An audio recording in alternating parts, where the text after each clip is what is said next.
I have been feeling so overwhelmed lately, and I've been trying to sort through it all and figure out why that is, but I think I'm on to it. A couple days ago, I heard somebody say that everything in our homes sends us a message. This came up in the context of clutter and keeping a clean house. Let me just give you a very personal example of what that means. Donnie and I are getting home after both having long days, and I walk in the house, I see a pile of dishes, I see the couch covered in clean clothes that I've washed, I see hats still on the floor from our vacation that was 2 or 3 weeks ago. Instead of coming home and feeling that relief that I'm home, I can relax, I look around, see all of these items, and collect all of these messages. I think, oh, I really need to do the dishes. I really have to get that laundry folded. I can't believe these clothes are still on the floor. We have to get those picked up. Oh, we're out of towels. I need to get those in the washer. All my clothes are dry. I should really get those put away. And it just goes on and on. Hearing that explained was the biggest light bulb moment for me in figuring out why I have felt so overwhelmed. As soon as they gave an example, I immediately connected it to my own life, and I was like, that is exactly what I'm feeling that I haven't been able to figure out. After hearing that, I did some quick research on decluttering, and I found some pretty interesting statistics. I didn't dig into how these studies were done. I decided that the numbers weren't really as important as the general concepts. First is the 80-20 rule. This is pretty interesting. The 80-20 rule says that 80% of the time you only use 20% of the items that you have. A really quick example is a closet. So 80% of the time you only wear 20% of the clothes that are in your closet. I stopped to think about that and I was like, that seems pretty accurate for my life. Another one says 76% of women claimed they feel anxious or nervous in a cluttered home. I am in that percentage. Another interesting one was that getting rid of clutter eliminates 40% of housework. I wasn't really sure about that number at first, but the more I thought about it, the more it made sense to me. I stopped to think about all the things that I do when I clean, the things that I move around, and I never really think about those items as I'm cleaning in terms of, are they actually things that we need? Do we use it? Does it provide value?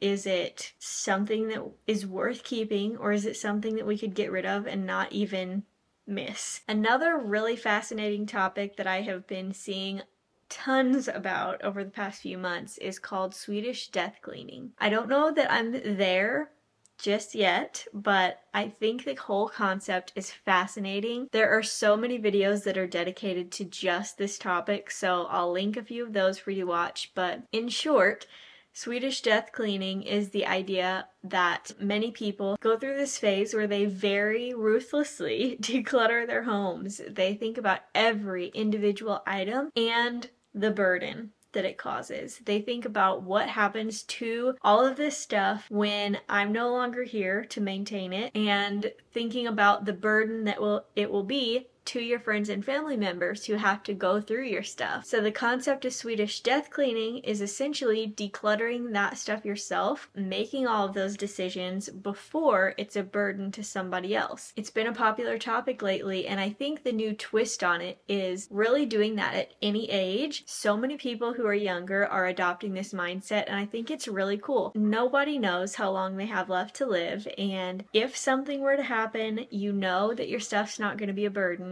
to those around you. The more likely result that you'll have from this is that you feel less burdened yourself by your things. By doing this Swedish death cleaning and being super ruthless about the things that we allow to stay in our homes with us, takes away so much of that burden that clutter can cause. It's so much to think about, and it's going to be a long process, but I have some time today, so I'm going to start by trying to declutter a space or two.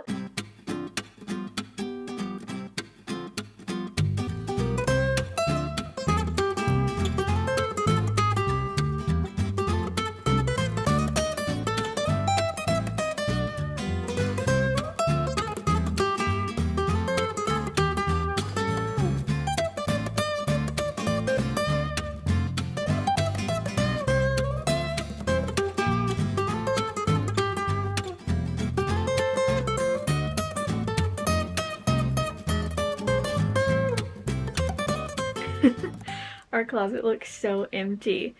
I think you could say that we effectively Swedish death cleaned the closet. We were very ruthless and kept very little. If it was even a question and wasn't an immediate yes, we tossed it, and we have so many bags of clothes and other stuff that was in our closet to donate already. So I'm glad that we started in here. We have a lot of clean laundry that I'm gonna try to get put away, but first I'm gonna bag up the stuff that we know is leaving, and then as we bring our clean stuff in to put it away, we are gonna go through it the same way and decide if it gets to stay or if we toss it. I would imagine most of the stuff that we're bringing in will stay, because if it's in the clean laundry, it's stuff that we wear. So I expect there to be more that stays than goes in that, but it feels so good to be putting away laundry with a mostly empty closet. We won't have to fight stuff we don't wear to fit the stuff that we do wear in. It'll be so easy to see all of our favorite things, and I just feel so much better already.